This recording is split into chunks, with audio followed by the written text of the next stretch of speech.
Hello, xin chào tất cả mọi người. Nhớ sông cho này. Đây là một chiếc Vivo có với cái giá là 3.990.000 cùng với một cái thẻ SIM, và mình sẽ là người bóc tem. Mua cho em gái. Ui, xịn sò thế. Cái này là cái gì vậy?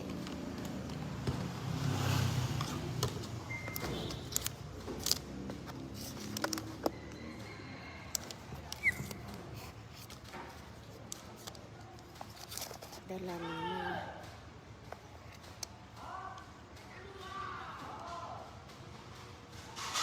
Nhớ xong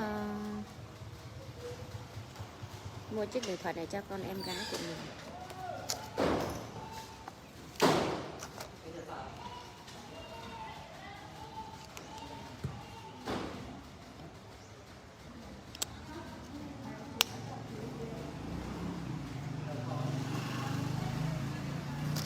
Biết mua Vivo không biết có được dây sạc gì không nhỉ?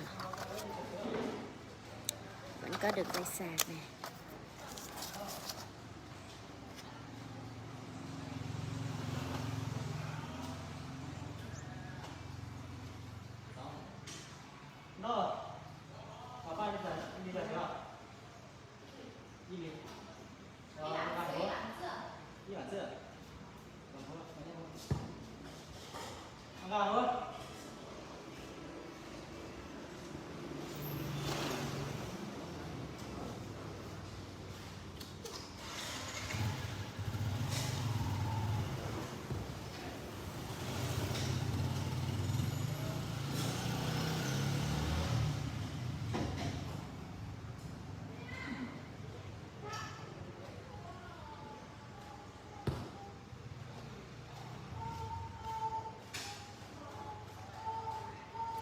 Nhớ sau đó này số lên số tụ na nhớ sau này lo có buồn shop lăng điền châu những chuyện mua cơ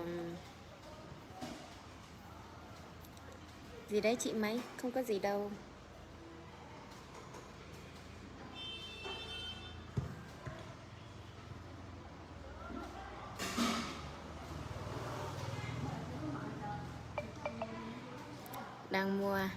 Đang mua cái điện thoại này cho cái con em gái mình, cái em gái cùng tuổi với thằng con lớn của mình ấy.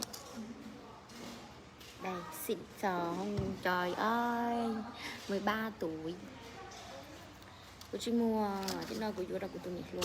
Ôi đẹp quá này.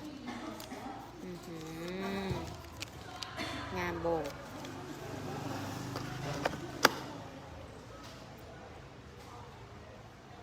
Thử xem chụp hình đẹp không nào.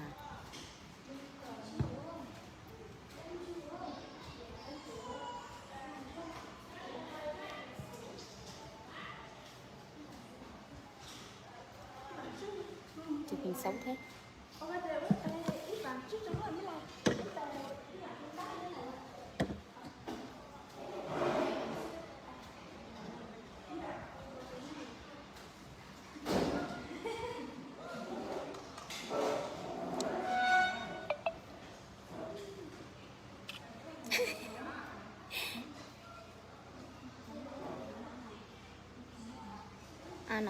Nó chụp hình xấu. Lừa.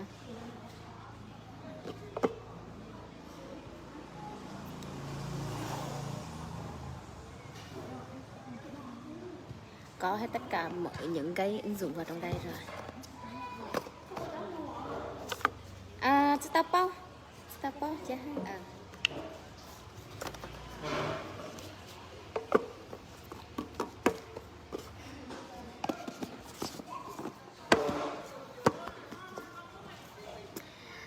Cái này để mua cho thằng là thằng hay là con đây.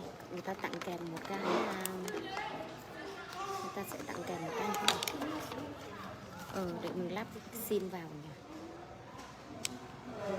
Không có sim. Nhớ số áo đẹp quá, đẹp không? Cái Áo đã bị dính, bị bẩn đây rồi. Sáng nay quên giặt đó mọi người. Quên giặt luôn.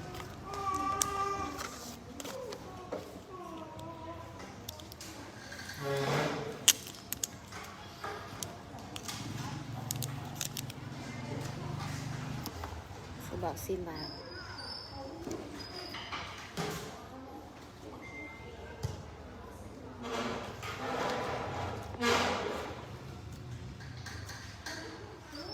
Ô, cái này được 2 sim luôn.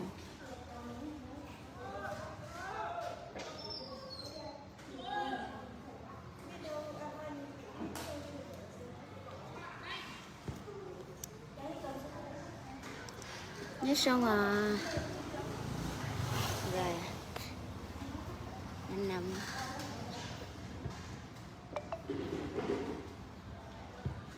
Ghê chưa, ghê chưa, ghê chưa. Có cả mạng 4G luôn rồi.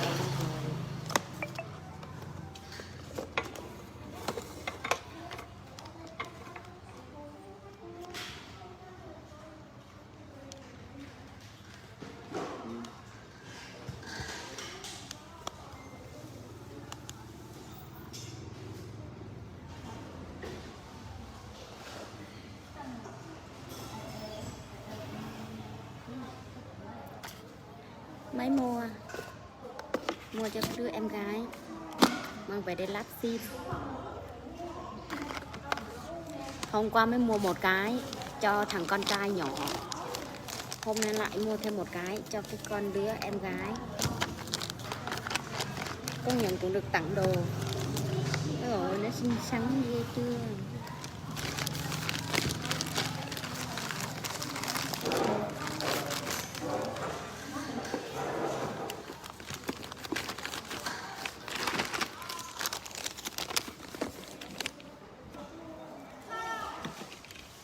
Uống trà sữa.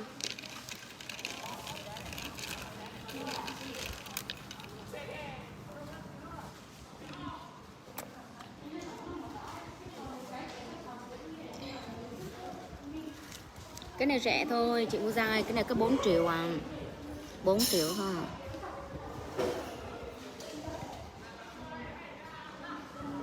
Cái này